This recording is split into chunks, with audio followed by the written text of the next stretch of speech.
Hello, how are you? Welcome to the show लोगों की कहानी कनक की जुबानी। मैं कनक बिश्नोई हाजिर हूँ एक नई वीडियो लेकर, एक नया मोनोपॉल लेकर आपके अपने शो में लोगों की कहानी कनक की जुबानी। आज का जो टॉपिक है वीडियो का वो है भक्ति।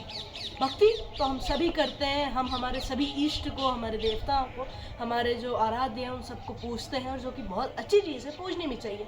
लेकिन आजकल कहीं ना कहीं थोड़ी सी भक्ति में ऐसा लगता है कि हाँ, जो एक बात ये भी कहें कि जो युवा है वो भक्ति की तरफ बहुत जा रहे हैं, जो कि अच्छी चीज़ है। लेकिन आजकल भक्ति में ना थोड़ी सी ऐसे लगता है कि फिकास आ गई है। कैसी? पहले के भक्त हुआ करते थे तो भगवान स्वयं प्रकट हो जाया करते थे उनके सामने, और अगर पहले के भक्त कहते थे कि हमें ये चाहिए तो भगवान तुरंत दे देते थे। लेकिन आज अगर अभी की बात करूँ तो ये असंभव लगता है। क्यों? क्योंकि हम भगवान के पास जाते हैं और हमारा जब कुछ काम करवाना होता है तो हम कह देते हैं कि प्रभु हमारा ये काम करना है और ये होना ही चाहिए, हम आपको ये चीज़ दे देंगे।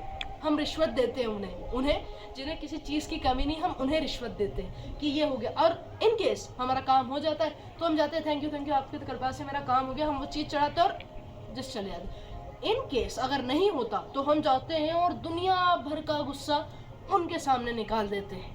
हम ये नहीं सोचते कि अगर वो काम नहीं हुआ तो शायद इसमें उनकी कोई इच्छा होगी जिस वजह से वो काम नहीं हुआ। लेकिन नहीं, हमारा काम नहीं हुआ, हमें तो गुस्सा आ गया, हमने जितनी खरी खोटी हमें आती थी हमने सब सुना दी। एक भक्त और एक प्रभु की कहानी मेरे पास भी है, मैं आपको सुनाती हूँ। लंका नरेश, रावण, हम हरिपूत जानते हैं उन्हें, और महादेव। रावण और महादेव का रिश्ता हम सभी को पता है कि रावण कितने बड़े भक्त थे महादेव की, और उन्होंने कितनी आराधना करी, तब महादेव ने उन्हें कहा। एक बार की बात है कि रावण तपस्या कर रहे थे महादेव की, और पार्वती जी उनके संग बैठी हुई थी कैलाश में। तो रावण ने आया और उन्होंने पार्वती जी को देखा, और पार्वती जी से महादेव ने कहा कि महादेव मुझे तो ये चाहिए। अब महादेव जो देवों के देव हैं, जो काल के भी काल है, महाकाल है, उनके मुंह से चूं नहीं निकली जब रावण आ गया और रावण ने ये कहा कि मुझे तो पार्वती मैया चाहिए। तो महादेव ने कहा ठीक है ले जाओ। अब महादेव तो भोले भंडारी हैं, उन्हें क्या पता। उन्होंने कहा ठीक है, तुमने मांगा मैंने दे दिया, तुम भक्त हो मेरे। तो बोले ठीक है। अब जब ये बात विष्णु जी को पता चली तो विष्णु जी थोड़े से चिंतित हो गए, क्योंकि उन्हें तो सब चीज़ देख के चलनी थी, और उन्हें ये पता था कि महादेव भोले भंडारी है। उन्होंने ये सोचा कि अगर पार्वती मैया लंका में जाकर बैठ गई तो लंका का तो कभी विध्वंस हो ही नहीं सकता, न रावण का कभी विध्वंस हो सकता है। तो उन्होंने कहा कि कुछ ना तो कष्ट करना पड़ेगा। तो विष्णु जी ने एक लीला नची, और जो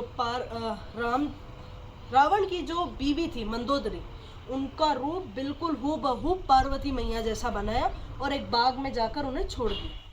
मंदोदरी जो थी वो फूल तोड़ रही थी, नारायण जो आए उन्होंने लीला करनी थी। नारायण आए, उन्होंने उनको प्रणाम किया तो रावण देखता रह गया कि नारायण जी इनको प्रणाम कर रहे। जब रावण पास में गया तो पता चला कि यार ये तो हूबहू पार्वती। बोले ये ही मेरी पार्वती है, ये नहीं है। तो जब पार्वती जी ने कहा, बोले नहीं मैं हूँ त्रिलोक की स्वामी की पत्नी। बोले नहीं नहीं तुम नहीं हो, ये है। तो वो मंदोदरी को लेके चले गए। जब लंका लेके गए तो सबने कहा बोले ये पार्वती नहीं है। बोले नहीं नहीं यही है। पर जब करीब से देखा तब पता चला कि हाँ ये तो पार्वती नहीं है, उसका रूप है। तो बस मेरी वीडियो इतनी सी थी। आई होप आपको पसंद आई हो। लाइक शेयर कमेंट जरूर कीजिएगा। Bye bye, take care.